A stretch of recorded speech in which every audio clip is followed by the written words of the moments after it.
was born on 28th of November 1923 in Bratislava. Bratislava was the capital of Slovakia. Altogether we were 4 girls and 2 boys in our wonderful, loving family. With the start of the Kristallnacht, everything has changed in Europe, not only in Germany, but also in Czechoslovakia. And unfortunately, it didn't take very long before the anti-Semitism started to be shown in Slovakia. It was end of 1941, beginning of 1942, when we heard that deportations to somewhere had started, but we had no idea where, what, how. Unfortunately, we were one of the first girls from Slovakia who came to Auschwitz. I can't tell you, it was something. You have to know, we were all young, innocent girls. To undress in front of those animals. And the shame stayed with me all my life. I never undressed in front of my husband, because the shame which was put on your body is everlasting. Both of my parents are Jewish and come from Orthodox backgrounds. Almost all of my mother's family, who are Polish, were lost in the Holocaust. Those family members that came back had suffered nervous breakdowns or had other very bad psychological problems. When we saw them, you just never mentioned it to them. So the Holocaust was something that I read in books, saw on television or in movies, but never actually discussed at home or had intimate contact with. I think art plays such a big part in people's remembrance of the Holocaust. I think people often feel they don't want to read or they don't want to see the film of the actual experiences and the occurrences, but to see art, they can interpret it the way they want.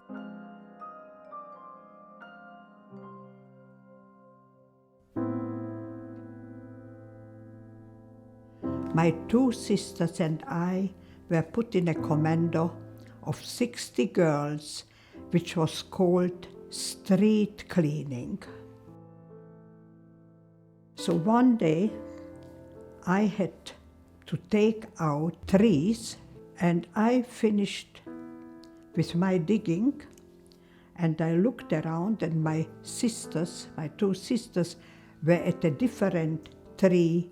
I went over there and helped them, but whilst I was doing it, an SS capo came over to me and he said, "What do you think you are doing here? For that you will be punished." The truck came to pick us up to go to the punishment camp, and they opened the back door and called the girls to go in. So I was in the very back, and the girls went in, and one SS man stood in the door and counted them, and he counted in German 18, 19, 20, and pushed the girl in, and I was the 21st. So when I approached him, so he said, "You get lost, there is no room for you." And so she just stood there and he said, "Didn't you hear what I said in German, hau auf?" And so she ran away and she hid until it was safe for her to come out. I interpreted the work by stamping her story on the wafer board, and I use a lot of stamping and text in my work because of Lottie's number that was stamped on her hand, 2065. And that was miracle number one.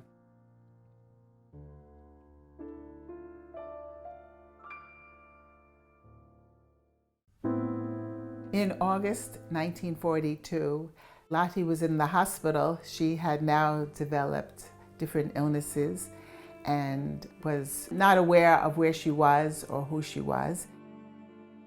The nurse told me, the Jewish nurse, that they are moving all the girls from Auschwitz to Birkenau to the new camp. And she said, I don't know whether they will take the sick ones. So you can't imagine, I was lying there on the bank, and Lily and Erika were going to be moved to Birkenau. The next day, a doctor came and she asked me, can you run? I couldn't even walk, but I said, I can run.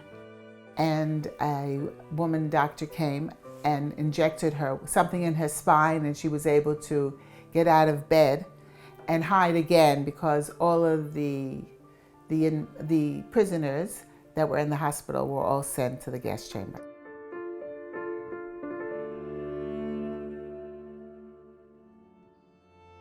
In the middle of the night, I ran away. I just wanted my sisters to know that I'm alive. I considered it such a miracle that I survived to see them. But that happiness didn't last long, because a month later or so, 99% of the girls got typhus in Birkenau, and Lily and Erika were amongst them. After work, I went to have a look in the hospital, and they were not there anymore.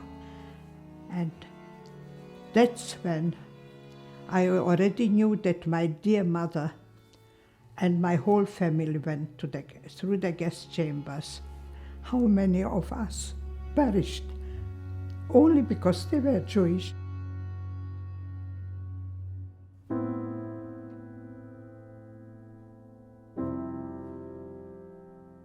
I knew that I'm going to touch the fence, which was high voltage wire, because I didn't see any sense in carrying on, because everybody in my family was dead. Just arrived there and suddenly I hear my name being called. She said, you come with me, I will look after you. The third miracle deals with Lotte's ability now to work in an office.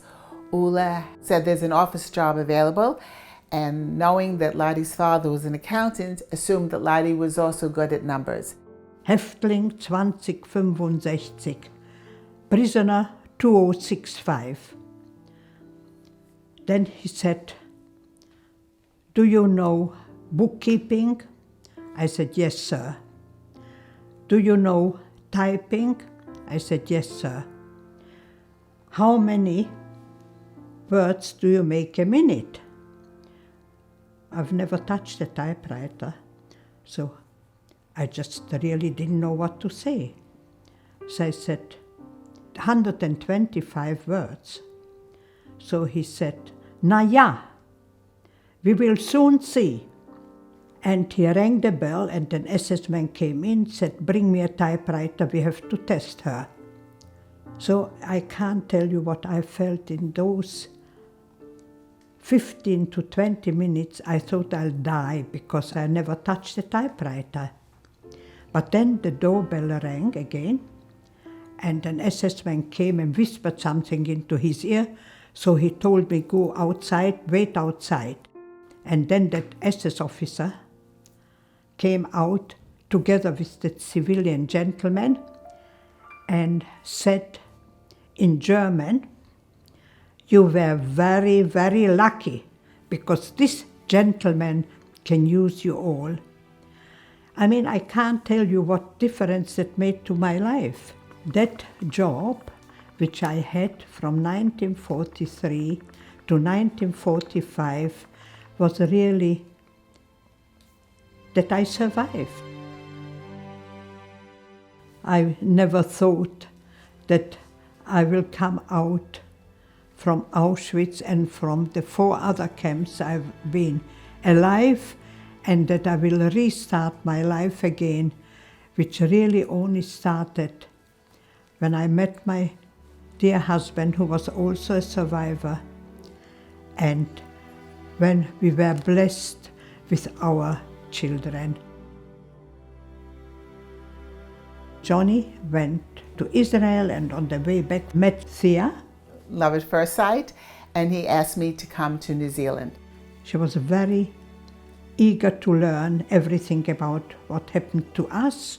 Johnny's mother grabbed a hold of my wrist and started telling me the most unbelievable stories that I had ever heard. And this project just suddenly unleashed all of Lottie's stories that were within me, suddenly came out in my interpretation of her stories.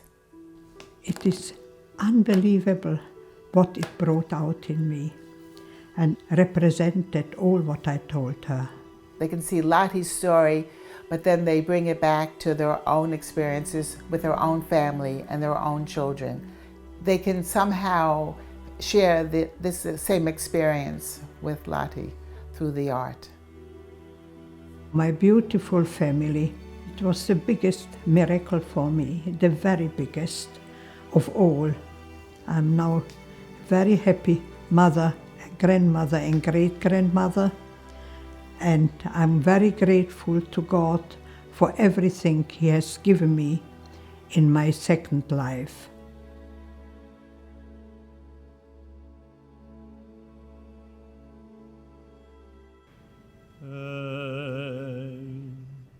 Molei rachamim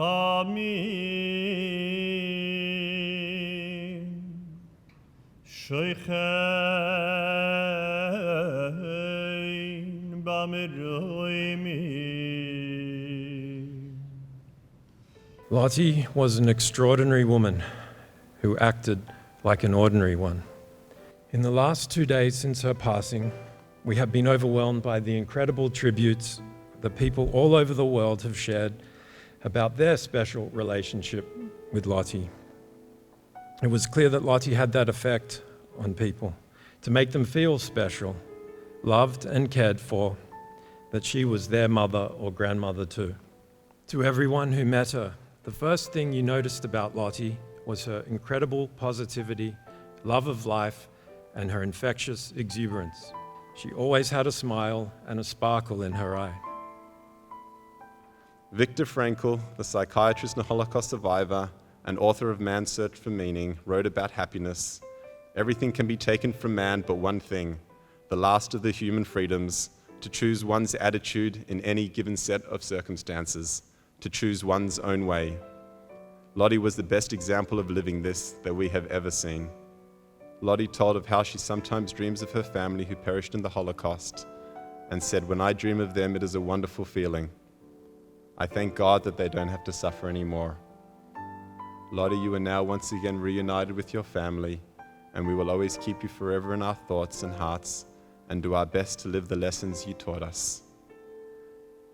May Lotte's memory be a blessing for generations to come.